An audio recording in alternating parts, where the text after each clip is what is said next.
das commodities de segunda-feira, de terça-feira. Hoje é terça-feira. Aí eu troquei com ontem.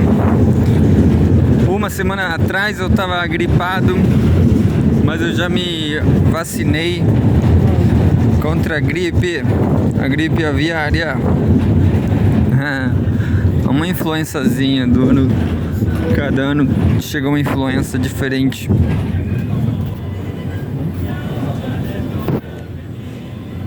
Brasil 247. Mundo, agressão dos Estados Unidos e Israel deixa ao Irã. Vou começar tudo de novo. Agressão dos Estados Unidos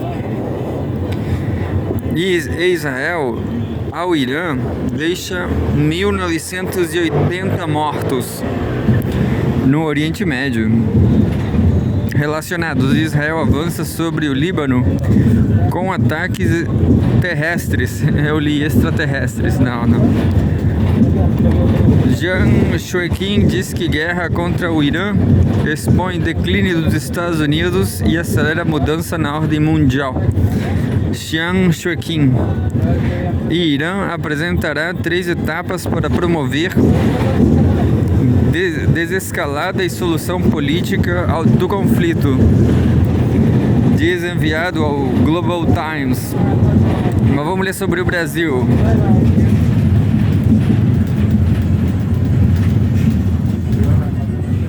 Brasil. Esse pau Brasil. Brasil. Compre pau Brasil.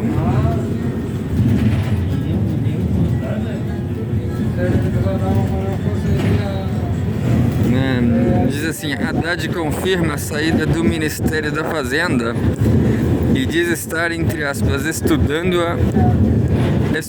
a que concorrer. Haddad confirma a saída do Ministério da Fazenda. Ministro deixará o cargo na próxima semana para disputar as eleições em São Paulo. Dario Durigan deve assumir a Fazenda. E eu queria assumir a Fazenda também. 10 de março. Tá aí o melhor presidente do Brasil, eu acho.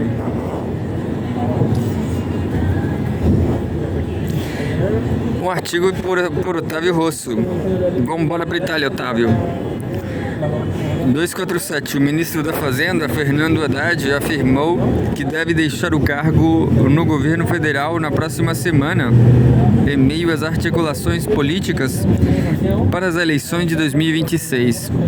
A saída ocorre dentro do prazo exigido pela legislação eleitoral brasileira para autoridades que pretendem disputar cargos públicos.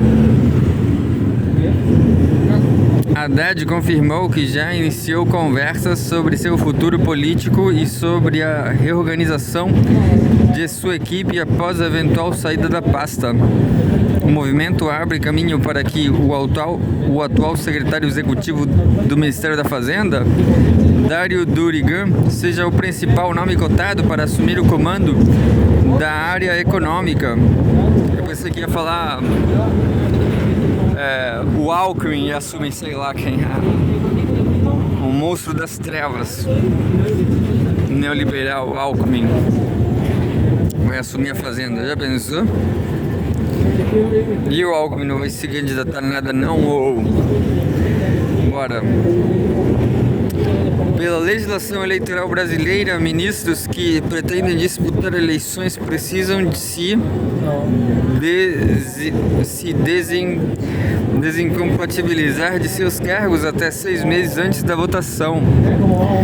Neste ano, o prazo ocorre no início de abril. Haddad indicou que sua decisão está alinhada a esse calendário e as discussões políticas em andamento dentro do governo. Entre aspas, devo deixar o governo na semana que vem, declarou o ministro.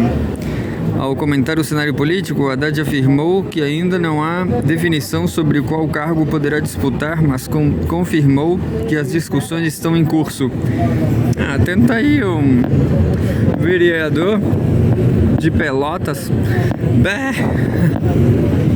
Haddad, ministro e vereador de Pelotas.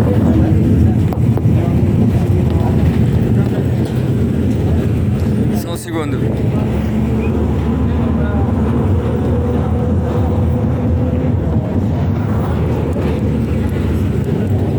Bom, a notícia não está tão interessante assim, né? Estamos conversando, estudando aqui concorrer, ainda vamos discutir. Não é só a candidatura, temos que ver o grupo de pessoas que vão compor a chapa.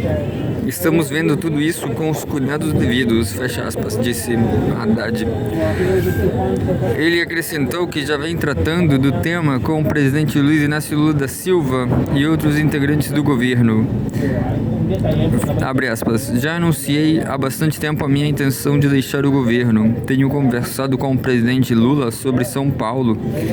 Vou ter uma conversa também com o vice-presidente Alckmin, com a Simone Tebet. Temos que ver como esse grupo pode ajudar tanto a qualificar o debate em São Paulo, quanto jogar luz sobre as diferenças sobre o governo estadual, sobre o governo atual e o governo passado no plano federal. O objetivo é esse, fecha aspas, afirmou Haddad, melhor amigo da Simone Tebet. Que loucura, né, cara? Simone Tebet golpista. Só tem golpista no Brasil. Bora lá, Brasil 246. Disputa política em São Paulo. Nos bastidores, a possível candidatura de Haddad ao governo paulista é vista como estratégica pelo governo federal. O estado representa o maior colégio eleitoral do país e ocupa a posição central nas disputas políticas nacionais. Parece ser que a esquerda nunca vai ganhar em São Paulo de novo, né? De acordo com a análise mencionada pelo G1, o presidente Lula teria defendido a participação de Haddad na corrida pelo Palácio dos Bandeirantes, atualmente ocupado por Tarcísio de Freitas, do Republicanos, aliado do ex-presidente Jair Bolsonaro. Cenário eleitoral nas pesquisas. O levantamento do Instituto Datafolha indica vantagem do atual governador nas intenções de voto. Em simulação, em primeiro turno contra Haddad, Tarcísio aparece com 44% das preferências. Tá vendo aí, ó? Ganhou de lavada. Vai ganhar no primeiro turno, eu acho. A pesquisa ouviu 1.608 eleitores com 16 anos ou mais em 71 municípios entre os dias 3 e 5 de março. A margem de erro é de 2 pontos percentuais para mais ou para menos, com um nível de confiança de 95%, 44% para Tarcísio. Não precisa nada mais, né? 6% a mais. E o resto? Será que vai voltar pro Haddad? Jamais. Mas não sei porquê, né, cara? Eu acho terrível o Haddad ser amigo da Simone Tebet. Eu não votaria por isso. Mas vamos lá. Mesmo em cenários com diferentes adversários, o atual chefe do executivo estadual mantém liderança nas simulações apresentadas pelo Instituto. A eventual candidatura de Haddad deve intensificar o debate político no estado nos próximos meses, ao mesmo tempo em que redefine o comando da área econômica do governo federal. Vamos ler mais sobre o Brasil, algo interessante.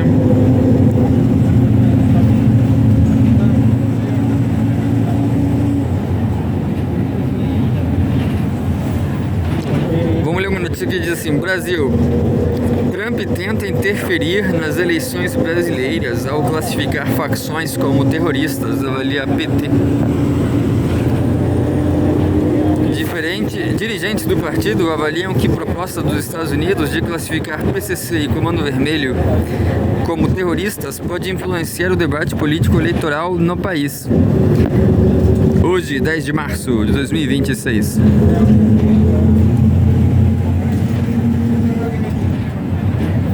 Tem uma foto aí do pato Donald Trump. Otávio Rosso, plantão do Otávio Rosso. Bora pra Itália, Otávio. Integrante da direção nacional do Partido dos Trabalhadores do PT avaliam que a proposta dos Estados Unidos de classificar facções criminosas brasileiras como organizações terroristas pode representar uma tentativa de interferência do presidente dos Estados Unidos, Donald Trump, nas eleições presidenciais deste ano no Brasil. A iniciativa é rejeitada pelo governo do presidente Luiz Inácio Lula da Silva e tem recebido apoio de setores da oposição. As informações são da CNN Brasil. Integrantes da cúpula petista interpretam o movimento como parte de uma estratégia política mais ampla que poderia fortalecer agendas da direita na América Latina em um ano marcado por disputas eleitorais na região, incluindo também eleições no Peru e na Colômbia. A discussão voltou a ganhar força após a retomada da proposta de enquadrar organizações como o Primeiro Comando da Capital, o PCC, e o Comando Vermelho CV como grupos terroristas. A hipótese gerou apreensão no governo brasileiro, que vê riscos à soberania nacional caso a classificação seja adotada. Apesar das divergências, o governo brasileiro busca manter canais de diálogo com Washington desde a Assembleia Geral das Organizações das Nações Unidas, ONU, realizada em setembro do ano passado. Lula e Donald Trump vêm mantendo interlocução diplomática, o que havia reduzido parte das tensões entre os dois países. Dizem que o Lula vai vir aqui em Valparaíso para a posse de José Antônio Cast, né?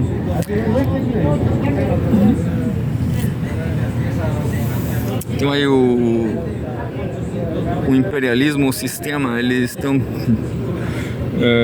tentando amenizar a situação da direita com o Lula, né? O Lula está sendo usado de bucha de canhão. Uma bucha fofinha, uma bucha limpinha. No último domingo 8, o ministro das Relações Exteriores, Mauro Vieira, conversou com o secretário de Estado norte-americano, Marco Rubio, sobre possibilidades de cooperação no enfrentamento ao crime organizado. O tema deve integrar a agenda de uma futura reunião entre Lula e Trump, inicialmente prevista para este mês, mas ainda sem data confirmada devido ao adiamento relacionado ao conflito com o Irã. Mesmo com o diálogo em andamento, o governo brasileiro procura evitar que facções sejam classificadas como organizações terroristas. Uma avaliação interna é de que essa mudança poderia abrir espaço para consequências graves, incluindo sanções comerciais e até justificativas para eventuais ações militares externas no Brasil. Segundo o governo, o objetivo é ampliar a cooperação internacional no combate ao crime organizado sem alterar o enquadramento jurídico das facções. O que é que são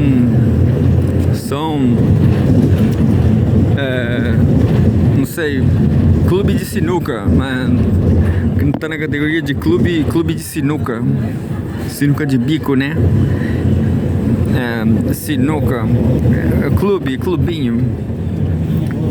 Segundo o governo, o objetivo é ampliar a cooperação internacional no combate ao crime organizado sem alterar o enquadramento jurídico das facções. No Brasil, a legislação trata esses grupos como organizações criminosas e não como entidades terroristas. O debate ganhou contornos políticos adicionais após uma iniciativa do senador Flávio Bolsonaro do PL do Rio de Janeiro, apontado como pré-candidato à presidência da República. Em maio de 2025, ele entregou uma comitiva norte-americana enviada pelo presidente dos Estados Unidos, Donald Trump, um dossiê elaborado pela Secretaria de Segurança Pública de São Paulo e do Rio de Janeiro, no qual se relacionam atividades de facções criminosas como práticas terroristas. Na ocasião, representantes do governo norte-americano também se reuniram com técnicos do Ministério da Justiça e Segurança Pública. Durante o encontro, foram informados de que, segundo a legislação brasileira, as facções não podem ser enquadradas como organizações terroristas, mas sim como organizações criminosas. Após esse episódio, o Congresso Nacional aprovou a chamada Lei Antifacção, enquanto avança também a tramitação da PEC da Segurança Pública. O governo brasileiro tem usado essas medidas como argumento para demonstrar que já existem instrumentos legais voltados ao enfrentamento das organizações criminosas. A avaliação dentro do Palácio do Planalto é que o tema pode ser explorado politicamente durante a disputa presidencial, sobretudo por setores da oposição que defendem medidas mais duras contra o crime organizado. Nesta segunda-feira 9, o presidente nacional do PT, Edinho Silva, criticou a proposta dos Estados Unidos e reforçou a defesa da soberania brasileira. Em declaração pública, ele afirmou, entre aspas, o governo Lula trabalha para acabar com o crime e atua em aliança com diversos países. Não se deixe levar por respostas simples para problemas que exigem firmeza e inteligência. Você precisa saber a verdade sobre a proposta do Trump em classificar facções criminosas como organizações terroristas. Cuidado, a soberania brasileira não pode ser atacada. Acho que me convenceu. Foi um bom episódio de Brasil 247.